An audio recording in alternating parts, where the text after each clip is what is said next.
क्या Lionel Messi और Cristiano Ronaldo वापस ला लीगा में खेलने वाले हैं? क्या उनकी राइवलरी वापस हमें ला लीगा में दिखेगी? ये जानेंगे इस वीडियो में। बट वीडियो में अंदर जाने से पहले दोस्तों प्लीज सब्सक्राइब कर लीजिएगा, क्योंकि ये प्रोत्साहन देता है मुझे आपके लिए कंटेंट बनाने में। तो जोआन लेपोर्ता ने एक इंटरव्यू दिया और उसमें जोआन लेपोर्ता ने कहा, Lionel Messi story at FC Barcelona has not ended, it is still open and we hope to have a beautiful end. इसका हिंदी में अनुवाद होता है कि लियोनेल मेसी की कहानी एफसी बार्सिलोना के साथ अभी तक खत्म नहीं हुई है, वो अभी भी खुली है और हम चाहते हैं कि उसे एक ब्यूटीफुल अंत मिले, खूबसूरत अंत मिले। अब इसमें बात आ जाती है कि 2023 में क्या लियोनेल मेसी बार्सिलोना आना चाहता है, और अगर आना चाहता है तो क्या हम उसे अफोर्ड कर सकते हैं, क्योंकि बार्सिलोना ने अभी भी अपनी वेट स्ट्रक्चर ठीक नहीं की है। अगर वो ठीक नहीं करती है तो बार्सिलोना लियोनेल मेसी को अफोर्ड ही नहीं कर पाएगी। और उसके साथ ही साथ क्या बार्सिलोना के पास इतनी सैलरी वेज कैप होगी, उतनी वेज कैप लिमिट होगी कि वो लियोनेल मेसी को अफोर्ड कर सके? और क्या पीएसजी लियोनेल मेसी को जाने देगी 2023 के बाद, जो उनके उसूलों के खिलाफ होगा? क्योंकि उनको लियोनेल मेसी से बहुत बड़ी मार्केटिंग मिलती है और इससे उनका रेवेन्यू बनता है।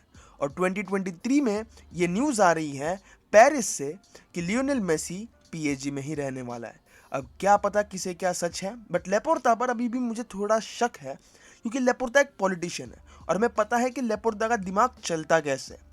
या वो काट तो नहीं रहा हमारा इस बार वापस, जैसे उसने हालैंड के लिए काटा था कि हालैंड हालैंड कर कर लाया किसी और को, लियोनेल मेसी मेसी कर कर लाएगा किसी और को। बट अगर ऐसा होता है तो उसे बैकलैश भी मिलेगा, क्योंकि इसकी पुरानी टेक्निक है कि एक यंग प्लेयर, यंग नहीं तो एक ऐसे लेजेंडरी प्लेयर को लाओ और उसे क्लब में स्थापित करो, जिससे कि हमारा वर्चस्व फुटबॉलिंग जगत में बना रहे।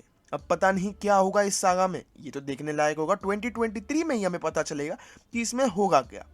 अब जाते हैं रोनाल्डो टू एटलेटिको पर। अब रोनाल्डो मैनचेस्टर यूनाइटेड छोड़ना चाह रहा है। जाहिर सी बात है कि रोनाल्डो को मिस्टर यूसीएल कहा जाता है और उसे यूसीएल में खेलना है। अब यूसीएल में खेलने के लिए उसे यूनाइटेड छोड़ना होगा, क्योंकि यूनाइटेड यूरोपा लीग में खेलने वाली है। अब real Madrid, FC Bayern Munich और पीएसजी ने उसे मना कर दिया। चेल्सी में वो जा नहीं सकता क्योंकि वो राइवल है। रोनाल्डो ने पिछले इंटरव्यू में जो उसने पहले दिया था उसमें कहा था कि मैं अपने डायरेक्ट राइवल्स के पास नहीं जाऊंगा। बट क्या वो स्पेन के डायरेक्ट राइवल्स के पास जाएगा? क्योंकि रोनाल्डो एक रियल मैड्रिड प्लेयर था और एटलेटिको मैड्रिड में जाना मतलब थोड़ी बहुत गद्दारी जैसी हो जाती है रियल मैड्रिड फैंस के लिए, क्योंकि रियल मैड्रिड फैंस अभी भी look up to Ronaldo as the ultimate legend. और अगर यहाँ वो एटलेटिको मैड्रिड में चले जाता है तो कहीं ना कहीं रिस्पेक्ट थोड़ी कम हो जाएगी अल्ट्रास के दिमाग में, अल्ट्रास की आंखों में। अब ये कैसे हैंडल होती है सिचुएशन, क्योंकि जॉर्ज मेंडेस और क्रिस्टियानो रोनाल्डो लगे हुए हैं कि उन्हें यूनाइटेड से बाहर का रास्ता मिल जाए, और अगली टाइम जहां पर रोनाल्डो दिखे वो है एटलेटिको मैड्रिड। और एटलेटिको मैड्रिड के लिंक्स भी जुड़ रहे हैं और वो ग्रीजमान तक को छोड़ने के लिए तैयार हो चुके हैं। अब ये सागा में क्या अनफोल्ड होता है वो देखने लायक होगा।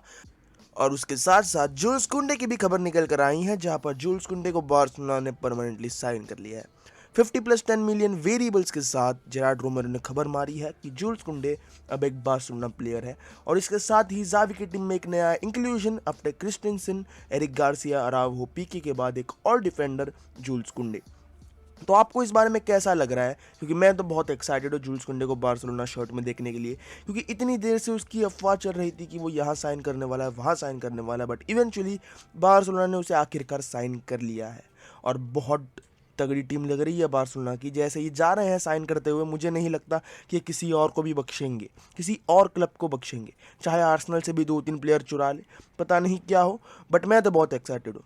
तो मिलूंगा आपसे अगली ऐसी वीडियो में, तब तक के लिए सुखी रहे, शांत रहे और शांत दिमाग से सोचे।